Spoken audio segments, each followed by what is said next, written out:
ஆண்டவரே, ஆழ்ந்த துயரத்தில் இருக்கும் நான் உம்மை நோக்கி மன்றாடுகிறேன். ஆண்டவரே, என் மன்றாட்டுக்கு செவி சாய்த்தருளும்.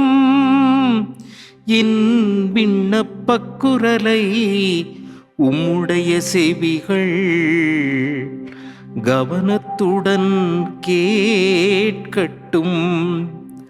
ஆண்டவரே, நீர் எம் குற்றங்களை மனதில் கொண்டிருந்தால் யார்தான் நிலைத்து நிற்க முடியும்? நீரோ மன்னிப்பு அளிப்பவர், மனிதரும் உமக்கு அஞ்சி நடப்பர்.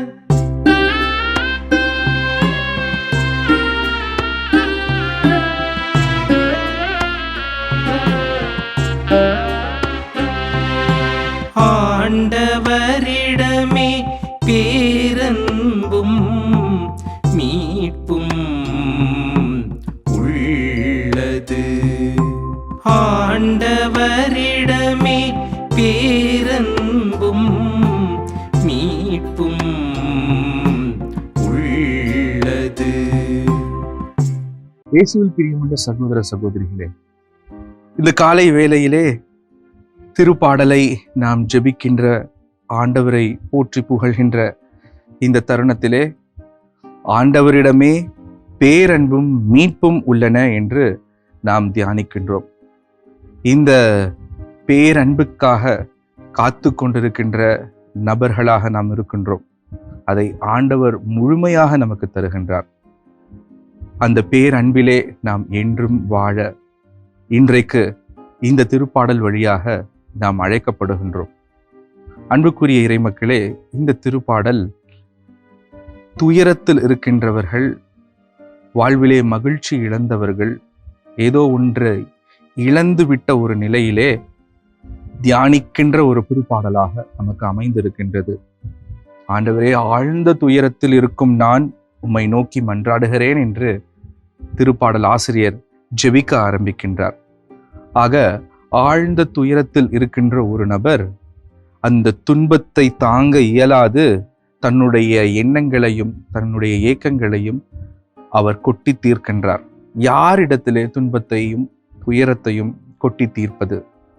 சரியான இடத்திலே துன்பத்தையும் நம்மளுடைய வேதனைகளையும் நாம் கொடுக்க வேண்டும்.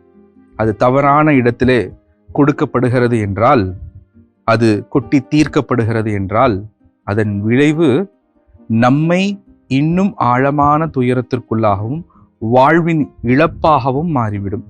ஆக சரியான இடம் எது? இன்றைக்கு இந்த திருப்பாடலிலே நாம் பார்க்கின்றோம். திருப்பாடல் ஆசிரியர் ஆண்டவரே என்று இறைவனிடத்திலே தன்னுடைய துயரத்தையும் தன்னுடைய வேதனைகளையும் கொட்டி தீர்க்கின்றார். காரணம், அவரே அந்த துயரத்திலிருந்து மீட்க வல்லவர். அவரே பேரன்பை கொடுத்து அவரை அரவணைத்து கொள்ள வல்லவர். உண்மையான அன்பை பொழிகின்ற அவர் மன்னித்து ஏற்றுக்கொள்ள அவர் மட்டுமே தயாராக இருக்கின்றார். ஆக தன்னுடைய துயரத்தை ஆண்டவரிடத்திலே அவர் கொட்டி தீர்க்கின்றார். அன்புக்குரியவர்களே, இந்த அருமையான நாளிலே இந்த திருப்பாடலை நாம் தியானிக்கின்ற பொழுது நம்முடைய துயரங்களையும் நம்முடைய துன்பங்களையும் இறைவன் பாதத்திலே சமர்ப்பிக்க அழைக்கப்படுகின்றோம். இந்த திருப்பாடல் எப்பொழுதுமே ஒரு இறந்தவர் வீட்டிலே பாடப்படுகின்ற ஒரு திருப்பாடலாக அமைந்திருக்கிறது. ஒரு துயர் நிறைந்த இடத்திலே இந்த திருப்பாடலை ஒரு குருவானவர் ஜெபிப்பார். ஆக இந்த அருமையான நாளிலே இந்த திருப்பாடலை நாம் தியானிக்கின்ற வேளையிலே என்னுடைய வாழ்க்கையில் துன்பங்கள் இருக்கத்தான் செய்யும், இருக்கின்றது. அதை உணர்ந்து பார்த்து அதை ஆண்டவரிடத்திலே சரியான இடத்திலே நாம் கொண்டு போய் சேர்க்க இந்த அருமையான நாளிலே நாம் கற்றுக்கொள்வோம். காரணம், மீட்பும் பேரன்பும் அவர் நமக்கு தருகின்றார். ஆண்டவரே, இதோ விடியலுக்காக நான் காத்திருக்கின்றேன். என்னுடைய விடியலை நீர் மட்டுமே தர வல்லவராக இருக்கின்றீர் என்று திருப்பாடல் ஆசிரியர் பாடுகின்றார். ஆண்டவரையே நம்பியிரு, பேரன்பும் மீட்பும் அவரிடமே மிகுதியாக உள்ளது என்று திருப்பாடல் ஆசிரியர் ஜெபிக்கின்றார். ஆக இந்த உலகத்திலே பேரன்பும் மீட்பும் நமக்கு மிகுதியாக கொடுக்க வல்லவர் ஆண்டவர் ஒருவரே. மீட்பு செயல், பேரன்பு நமக்கு சரியான இடத்திலே கிடைக்கிறது என்றால் அது ஆண்டவரிடம். அதுவும் மீட்பின் செயல் இன்னும் கால தாமதமாக அது நமக்கு கொடுக்கப்படும். ஆண்டவரையே நாம் ஏங்கிக் கொண்டு நாடிக்கொண்டு நாம் இருக்கிறோம் என்றால் சரியான மீட்புக்குள்ளாக நாம் செல்கிறோம் என்று அர்த்தம். காரணம் என்ன என்றால் அந்த மீட்பின் திட்டம் என்னிலே ஒவ்வொரு நாளும் செயல்படுத்தப்படுகின்றது. நாம் அவரோடு இணைந்திருக்கின்ற பொழுது இறைவன் இவரை இந்த துன்பத்திலே இருக்கின்றார், இந்த கஷ்டத்திலே அவர் இருக்கிறான் என்று அறிந்து கொண்டு நம்மை அந்த மீட்புக்குள்ளாக பயணிக்க, நம்மை தொடர்ந்து செல்ல அவர் வழி காண்பிக்கின்றார். அப்பொழுது அந்த மீட்பின் திட்டத்திலே அந்த தீமைகள் எல்லாம் அகற்றப்படுகிறது, அந்த தீமைகள் எல்லாம் மாற்றப்படுகிறது, உண்மையான மன்னிப்பை கொடுக்கின்றார்.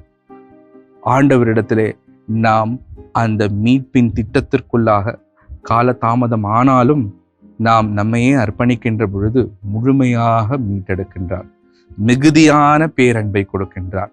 ஆகவே இந்த திருப்பாடல் யார் துயருறுகிறார்களோ எல்லோரும் துயருற்று கொண்டுதான் இருக்கின்றார்கள். துன்பத்தில் இருக்கின்ற ஒவ்வொருவரும், தங்களுடைய வேதனைகளை பகிர்ந்து கொள்ள முடியாத நிலையிலே இருக்கின்ற ஒவ்வொருவரும் ஆண்டவரிடத்திலே முழுமையாக அர்ப்பணிக்க, அந்த மீட்பின் திட்டத்திற்குள்ளாக நம்மையே ஒப்பு கொடுக்க, அந்த மீட்பு திட்டம் நம்மிலே நிறைவாக செயல்படுகிறது. அதற்கு காலதாமதமாகும்.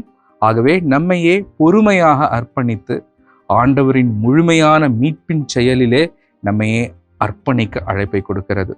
ஆகவே துன்பத்தை சரியான இடமாக ஆண்டவரிடத்திலே நம்மையே ஒப்பு கொடுப்போம். அவரே நம்மை முழுமையாக மீட்டுக் கொள்வார். மிகுதியான பேரன்பினால் நம்மை அரவணைத்துக் கொள்வார். உண்மையான வாழ்வை நாம் கண்டடைவோம். இந்த அருமையான திருப்பாடலிலே நம்மையே ஒப்பு கொடுப்போம். ஆண்டவரிடத்திலே நமது எல்லா துயரங்களையும் துன்பங்களையும் ஒப்பு கொடுத்து மீட்பு திட்டத்திற்குள்ளாக நம்மை அர்ப்பணித்து நாம் புது வாழ்வை கண்டடைவோம். ஜெபிப்போமா? எங்களை கண்ணின் கருவிழி போல காத்து வழி நடத்தி வரும் எங்கள் அன்பு தகப்பனே, இதோ உமது மீட்பு திட்டம் எங்களிலே ஒவ்வொரு நாளும் நிறைவேறுகிறது. அதற்கு நாங்கள் பொறுமையோடு செவி சாய்க்கவும், உமது பேரன்பை முழுவதுமாக உணர்ந்து கொள்ளவும் எங்களையே அர்ப்பணிக்கிறோம். இதோ மிகுதியான மீட்பு ஆண்டவரிடமே உள்ளது என்பதை நாங்கள் தெரிந்து அர்ப்பணித்து ஜெபிக்கிறோம். எங்களை ஆசிர்வதியும் வழி நடத்தி அருளும். இது எங்கள் ஆண்டவரும் மீட்பரும் இரட்சகருமான கிறிஸ்து வழியாமை பார்த்து மன்றாடுகிறோம். ஆமேன்.